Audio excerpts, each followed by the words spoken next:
There's an article in Haaretz that says Israel is not going to deploy all of its troops in Gaza because it has to keep some of its troops for an attack on Iran.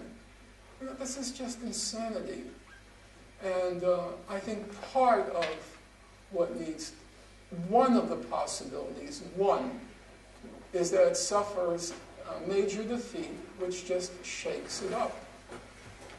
Unfortunately, the stakes are now getting so high that there's a bigger likelihood that there will be a mutual annihilation rather than a major defeat. Things are getting, they're getting serious. I mean, they've always been serious, but now when Hezbollah implies, and Mr. Nasrallah is not a blowhard, when he talks, he's serious. And he's implying that Hezbollah now has anti-aircraft missiles, which means Israel can no longer treat Lebanon like a fish in a barrel. That it no longer will have what they like to call air supremacy, which basically means they can go in and annihilate with impunity. And that's going to raise the stakes seriously. How Israel will react, it's a problem. The other possibility is, you hope for other ways to, as it were, calm Israel down. And now is not the time to go into it, but I do believe in the occupied territories, and if I had time, or I'll give you one illustration. I do believe, I'm not preaching to anyone, nobody has the right to preach and tell other people how to defend themselves. But as a practical matter, not as preaching, I do believe that a Gandhian strategy of nonviolent resistance can work in the occupied territories. And I'll give you a simple example. Let's take the case of what happened just these past weeks in Gaza. The ostensible reason Hamas resumed the rocket attacks after November 4th was because it wanted Israel to lift that brutal economic blockade. The blockade which, as Mary Robinson, the former United Nations High Commissioner for Human Rights, she said it, I'm quoting her now, she says a civilization is being destroyed in Gaza because of this blockade. That's what she said. A civilization is being destroyed. Hamas, it wants that blockade lifted. That to me is a legitimate claim. It's a legitimate goal.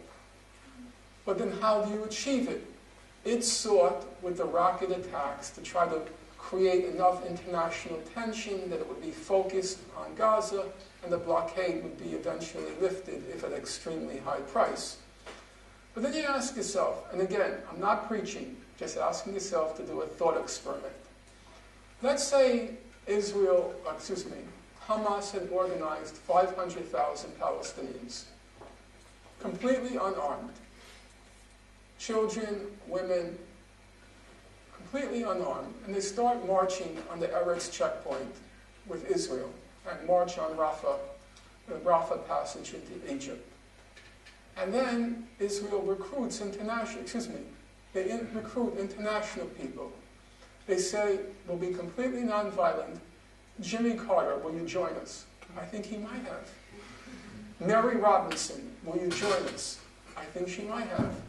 Some of the Nobel laureates, Sister Maguire is her name for Ireland. Will you join us? I think she would have. You put them out front.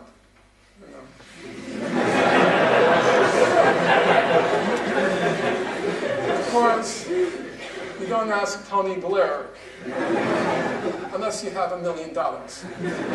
Maybe he'll join you. That crazy. And then you march. No, I'm not naive about the Israelis, they like to kill Arabs. Okay, they killed 100. They killed 200. But then we do our job here, the students. We start occupying buildings. And they say, hey, these people, they just want to eat. And they're unarmed. Why isn't the blockade being lifted? We do our job here. It has to be with us doing our job here. We bring the facts to the fore. What's going on? We cite the OCHA. report. Recite B'Tselem. What's going on? Okay, Israel will kill 100. Israel will kill 200. And believe me, I'm no hero. You know, you can praise me and people say, oh, you're so courageous. It's not true. I'm the biggest coward in God's earth, and I'm the first one to acknowledge it. I cling to life. I love life. I will cling to my last breath. I dread death. I still get up in the middle of the night, paralyzed by my mortality.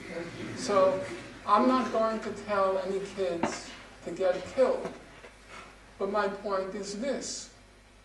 1,300 people did get killed. Between 300 and 400 were children. And I think way, way before you reach that figure, Israel would have had to lift the blockade. It simply could not have endured the indignation throughout the world. Again, if we do our job, it could not have endured the indignation if they start to kill so many. And so I think, personally, Hamas has another option.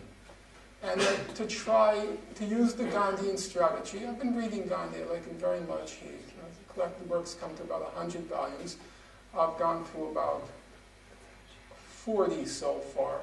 And they're very interesting, and I become convinced more and more reading them. Now, there's a certain amount of nuttiness and hypocrisy, but as nuttiness and hypocrisy go, there's a lot less in Gandhi than you'll find anywhere else in the 20th century. So, in any case, I think way short of 1,300, let's say 300, Israel would have had to stop. And let's leave aside all the destruction. I mean, the 15,000 homes which were destroyed and damaged, the 1,500 workshops and industries, the 60 medical facilities, including like 15 hospitals that were destroyed. Way short of that. I think it might have succeeded. I still think it can succeed. There's enough militancy now among people in the West, enough knowledge of what's going on. I was very surprised. I have here, can you just pass me my bag over there? Thank you so much. I walk around with my I Love Gaza button, and when I first put it on, you know, I thought, all right, it's going to be war, and I don't care. I'm going to wear that button. I don't care what anyone says. Because in the past, when you wore buttons like that, you know, if you're standing in a subway platform, you're wondering who's going to push you on the track. But I was kind of surprised. On 2 occasions, 2 or 3, people quietly came up to me and said, I like your button. Yeah. It's the first time someone liked one of my buttons, you know.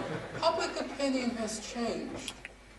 And I don't think Israel can get away with those things anymore. It really can. The only way it got away with the massacre, and even there, as everyone in the UK knows, public opinion rapidly turned against Israel, was it used the rationale of the rocket attacks. What would Israel do without that? What could it have done? What could it have said? Unarmed kids, mothers saying, we're hungry, and we're going to shoot you down?